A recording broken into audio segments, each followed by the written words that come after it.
நீங்கள் கேட்கவிருப்பது அமரர் சாண்டில்யன் எழுதிய ராஜமுத்திரை பாகம் 2.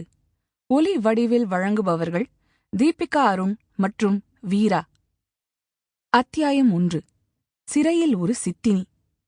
மலை ஆழத்திலிருந்த அந்த மாநகரை மலைச் சரிவிலிருந்த காட்டு முகப்பில் புரவி மீதமர்ந்த வண்ணமே கண்ட வாலிபன் முகத்தில் வியப்பும் விசனமும் கலந்தே தாண்டவமாடின. விண்மீன்கள் மட்டுமே ஒளிவிட்ட கிருஷ்ணபக்ஷத்தின் இருளில் விளக்குகளாலும் பெரும் பந்தங்களாலும் மண்ணிலும் இன்னொரு விண் சிருஷ்டிக்கப்பட்டது போன்ற பிரமையை ஏற்படுத்திய பரலி மாநகரை அலசிவிடுபவன் போல் துருவித் துருவி பார்த்த அந்த வாலிபன் இதயத்திலிருந்து இணையற்ற துன்பத்துக்கு அறிகுறியாக பெருமூச்சொன்றும் வெளிவந்தது. பராலியா என்று வெளிநாட்டுக் கடல் வணிகராலும் பரலி ஆற்றங்கரையில் இருந்ததால் பரலி மாநகரென்றும் செல்வம் கொழித்திருந்ததால் திருவாழும் கோடு என்றும் பாரத பெருமக்களாலும் அழைக்கப்பட்டு உலக பிரசித்தி பெற்றிருந்த அந்த மாநகரின் செல்வமும் செழிப்பும் இணையற்றதென்பதை உணர்ந்திருந்த அந்த வாலிபன் அத்தனை செல்வமும் செழிப்பும் பரலீசனான வீரரவி உதயமார்த்தாண்டவர்மனின் அதர்மத்தால் அழிந்துவிடப் போகிறதே என்ற நினைப்பால் பெரும் அனுதாபத்தையும் முகத்தில் படரவிட்டுக் கொண்டான். பரலிமா நகரின் நிலப்பரப்பு அதிகமில்லாவிட்டாலும் ஒருபுறம் கடலும் ஒருபுறம் மலையும் அரணமைத்திருந்ததாலும் பார்வைக்கு மலை ஆழத்தின் சின்னஞ்சிறு ஆபரணம் போல் அந்த மாநகர் அழகு மிகுந்ததன்றி இயற்கையின் பாதுகாப்பையும் அதிகமாக பெற்றிருந்ததைக் கண்ட அந்த வாலிபன், எந்த அழகுக்கும் இயற்கை ஒருவித அரணை அமைத்துத்தான் தருகிறது, அதை மனிதனுடைய துர்க்குணங்கள்தான் பாழாக அடித்து விடுகின்றன என்று தனக்குள் சொல்லிக் கொண்டான். அந்த இயற்கை அரணுக்குள்ளே மற்றோர் அரணாக அந்த மாநகரின் வெளிக்கோட்டை விளங்கியதையும் அந்த கோட்டையின் வாயில்களில் புதைக்கப்பட்டிருந்த பெரும் யானை தந்தங்களும் தந்தங்களின் உச்சிகளில் எரிந்த வெண்கல தூண்டா விளக்குகளும் அந்த நகரின் புற அழகை பன்மடங்கு உயர்த்தியதையும் கோட்டைக்குள்ளிருந்த வீதிகள் பற்பல சதுரங்களாக அமைக்கப்பட்டிருந்தது மலையிலிருந்து பார்ப்போருக்கு கோவிலின் பிரகாரங்களை நினைவுறுத்தியதையும் கண்ட அந்த வாலிபனின் கண்கள் தூரத்திலிருந்து விவரங்கள் முழுவதையும் பார்க்க முடியவில்லை என்றாலும் பொது பார்வைக்கு திருவின் இருப்பிடமாக விளங்கும் திருவாழுங்கோடு உள்ளேயும் செல்வப் பெருக்குடன் விளங்கியதை அந்த வாலிபன் உணர்ந்தே இருந்ததால் அவன் கண்களில் விவரிக்க முடியாத ஒன்று படர்ந்தது.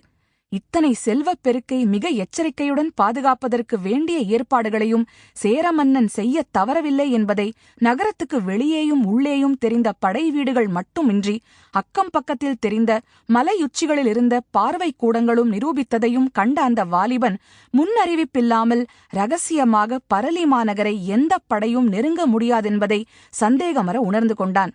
ஆனால் எந்த ஏற்பாட்டுக்கும் எந்த பாதுகாப்புக்கும் எந்த வலிமையுள்ள படைக்கும் ஓர் ஆபத்து உண்டு. அந்த ஆபத்து அதர்மத்திலிருந்து முளைக்கிறது. எத்தனை அழகிலும் அது புரையோடி விடுகிறது என்று தனக்குள் சொல்லிக் கொண்ட அந்த வாலிபன் மேலும் அந்த மாநகரை நீண்ட நேரம் உற்று நோக்கினான். இப்படி அவன் நோக்குவது புதிதல்ல. பல நாட்களாக பார்த்த அதே பார்வை, அதே எண்ணங்கள் அன்றும் அவனிடமிருந்து எழுந்தன. மேற்கொண்டு கவனிக்கவோ வருந்தவோ இஷ்டமில்லாததாலோ என்னவோ கடைசியாக தனது புரவியை பாதக்குரடால் லேசாகத் தட்டி மலைச்சரிவில் நடக்கவிட்டான்.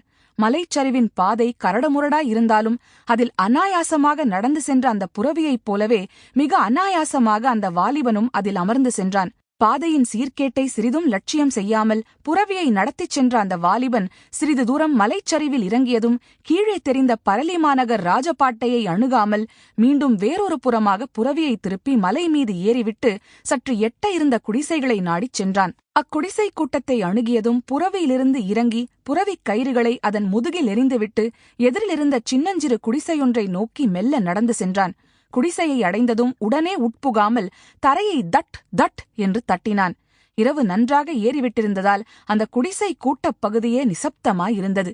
இரவில் கனவு கண்டதாலும் பசியாலும் வீறிட்டலறிய இரண்டொரு குழந்தைகளின் ஒலியையும் ஒன்றுமில்லை தூங்கு என்று அதட்டியும் அன்பாகவும் கூறிய இரண்டொரு தாய்மார்களின் இன்ப மொழிகளையும் தவிர வேறு எந்த ஒலியும் இல்லாததால் வாலிபன் பாதக்குரட்டின் ஓசை அளவுக்கு மீறி அதிகமாகவே அந்த மலைப் பிரதேசத்தில் எதிரொலித்தது.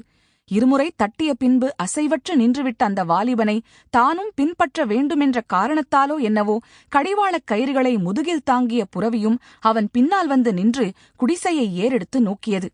தனது தலைவன் கால் தட்டலுக்கு குடிசையிலிருந்து பதில் கிடைக்காத காரணத்தால் மெல்ல ஒரு முறை கனைக்கவும் செய்தது.